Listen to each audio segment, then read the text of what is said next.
So there's something weird about my son's tablet. I went to go see if it was possible. Like, why was all of a sudden only his device in the house linked to my Wi-Fi router server? Why was only his device buffering and going offline and having issues and not allowing me to log back in with the Wi-Fi password for his device to get back on the Wi-Fi? Especially after I was listening to a reading that was saying something about IP address. And it's like I could feel the energy. Like someone who was watching became concerned because of the IP address. It was something that they forgot. And I warned them a couple years ago that they're not so bright and they try to move too quick and thinking they're slick, that the very thing, well anyways, I was going to say the very thing that they were using or thinking that was going to help them get away with doing what they were doing was going to be the thing that got them caught, or that they were going to get caught up somehow because they were moving too fast and they don't think very clearly. And I knew that because even years ago, 2 years ago, after my grandmother was sacrificed, I knew what was going on. I heard the chatter. I saw the many meetings that they had talking about me and thinking I didn't know what was going on. I just stayed silent all that time. 2 years later, and I'm still here. And it's so hilarious because I see the titles of some of the readings that say you were supposed to be gone a long time ago, or you weren't supposed to be here. And that just made me bust out laughing because I'm like, these people have no idea how what they were wishing for me is because I knew that they were wishing that for me. They don't have any clue how lucky they are that I was on God's side. And myself was lucky too, but them, because they have no idea what I would have done had I not believed that the Most High was going to take care of it and I didn't have to do anything about it. So I was going to pick up the tablet and show how it just randomly came to me to go check the location. And I have the tablet in the bathroom with me now, so I know they're listening. It stood out to me, something was peculiar about the fact that my son had his own Gmail account. And my dad put the number 73, or whoever made the Gmail account for him. I took a look at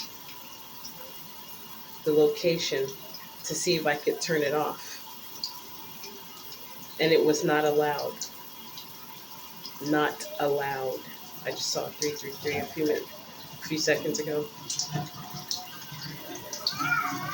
That action was not allowed. So I couldn't turn the location off. Neither could I go and factory reset the tablet.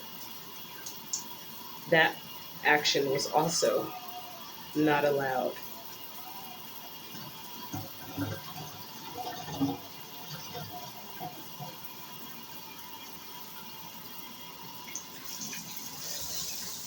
The phone, like, no wonder the tablet charges up quickly and then it goes off quickly too. Like when it's not on the charger. 2 apps have access to location.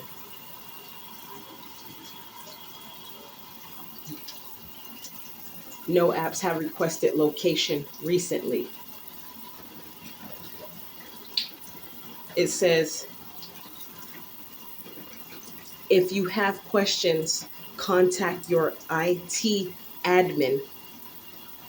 Action not allowed to turn the location off. Your admin can monitor and manage apps and data associated with this user, including settings, permissions, corporate access, network activity, and the device's location information. Now, when I go back, pardon my son, he likes to make high pitched noises all day.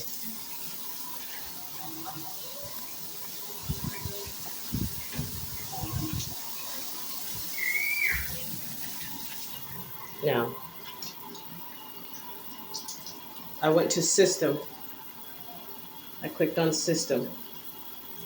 Reset options here. Erase all data, factory reset. It's the only one that's shadowed out. When I click on it, action not allowed. If you have questions, contact your IT admin. Learn more. Your admin can monitor and manage apps and data associated with this user, including settings, permissions, corporate access, network activity, and the device's location information. Cancel. So, that being said,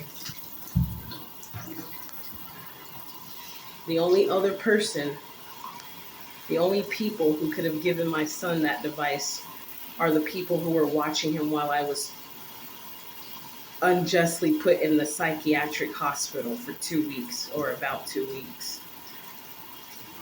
Maybe it was a week, but I don't, maybe a week or two. And there's some things that make me upset because my son's behavior had changed after receiving him back too. But he's a lot happier with me than he was with my family. So I hope, family, you guys heard what happened, that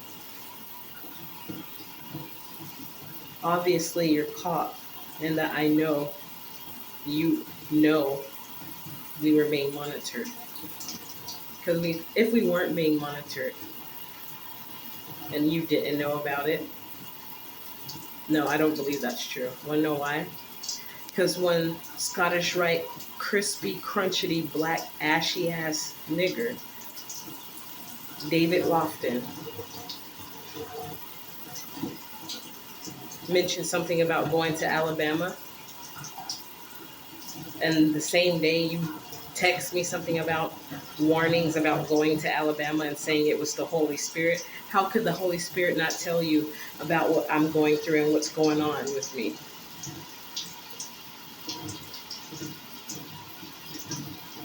And you're my stepdad, who's been in my life since I was 4 or 5 years old, who I was forced to call dad.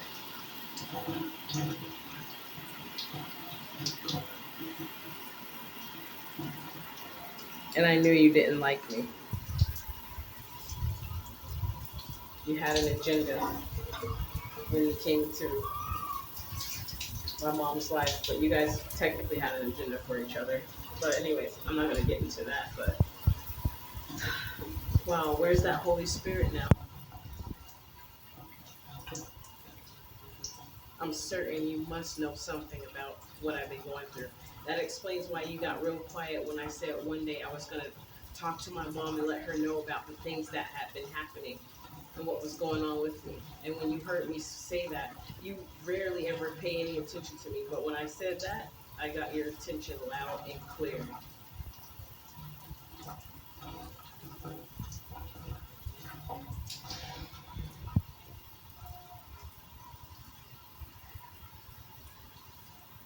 Now it makes sense even more that I'm not stupid and that I'm not crazy about my sister randomly just texting me out the blue saying, Nene, I'll help you with it, whatever. I'll try my best to help you guys out as much as I can with like food, gas, or money or something. She texted exactly like that. Not verbatim. I don't know if she said gas, but the other stuff, yes. And I was like, why is she out of the blue saying that? It's almost like she felt like she was going to be getting in trouble for something. That's the urgency that of the energy that was behind that statement out of the blue, knowing full well she don't fuck with me like that. So I was like, why is she, of all people, trying to act like she's so quick to want to help me now all of a sudden? And I'm leery about that, because the people that were sent to help me, those were the people that you guys sent in to infiltrate by pretending that they were coming to provide some sort of assistance. And I noticed something about Robert Porter. Every time I get some large amount of money or something like that, he tries to forcefully come to see me. That's what happened back in 2022, shortly before I left the house and my mom passed away, a week or 2 weeks later.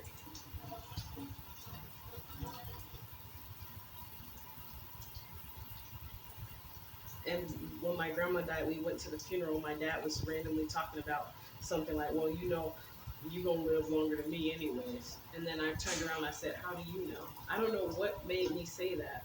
And then next thing you know, not long after that, when I left the house, maybe 2 weeks later after my grandma's funeral, she passes away 2 weeks later after I leave.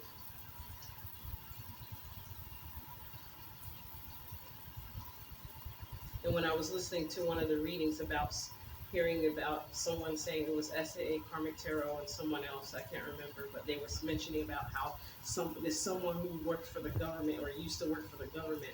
And so one day my dad asked me a question, or he started sending me these fucking Bible verses and some quotes and stuff.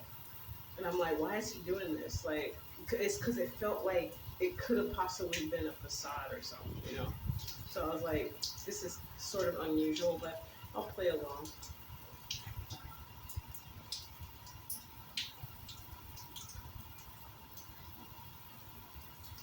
I asked him, was he a Mason? He put the thumbs down, emoticon or whatever you call it, emoji is what they call it now. That wasn't a clear no. I didn't see the symbols of the letters of the USA alphabet and O. I saw a thumbs down, which I know you mean to say no. Maybe you're a Knights Templar. Maybe it's true that you're not a Mason. Maybe you're not just a Mason, maybe you're a Freemason or a Freemason, however you guys say it. Because one time, David, the Scottish Rite, ashy black, crispy black nigga, Scottish Rite Freemason said, he corrected me on how to say it. Not Mason, but Freemason, or how some weird way he pronunciated it.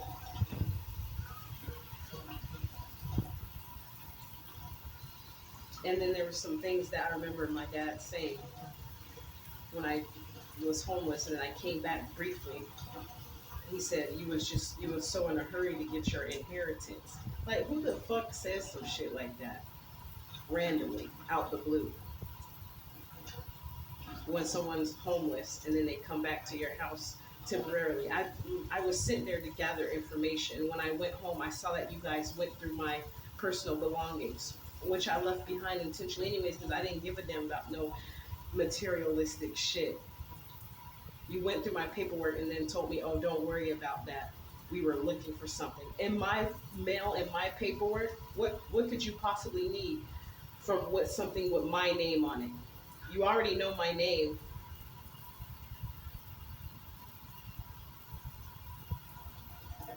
You know my date of birth. You adopted me and gave me your last name. So what did you not have that you had to go and look inside of my paperwork and had to stroll all over the bed and everything? I was meant to come back so that I can see that.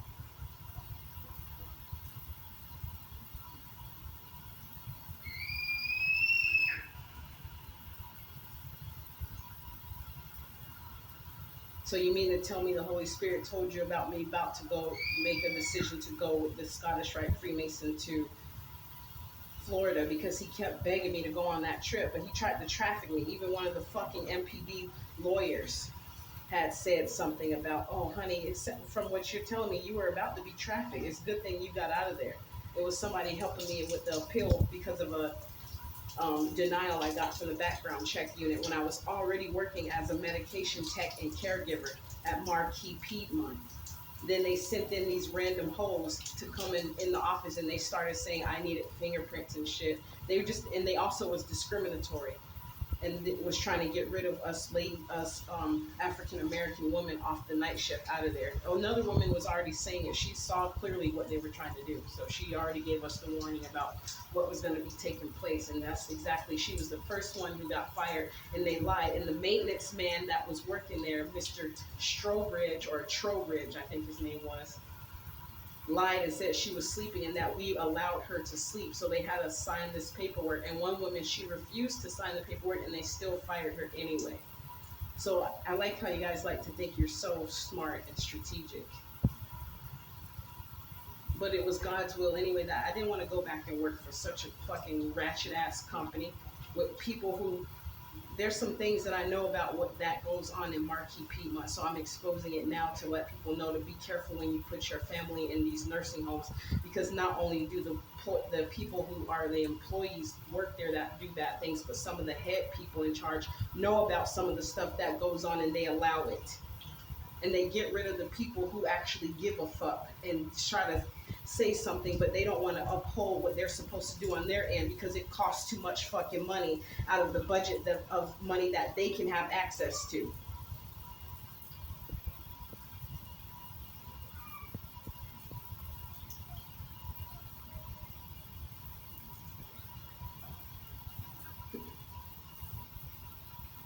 Now it makes very clear sense. I already knew these things, but I just needed some sort of evidence, because I can't just go saying, oh, I had an intuitive feeling that this is what was going on, or I had a vision that this is what was happening. I had to be patient. And it makes sense why the cops were fucking with me too much, Mister.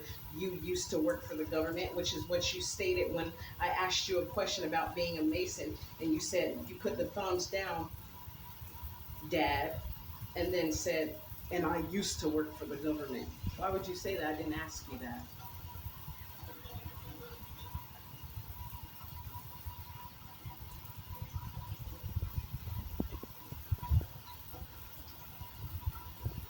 Foolish people.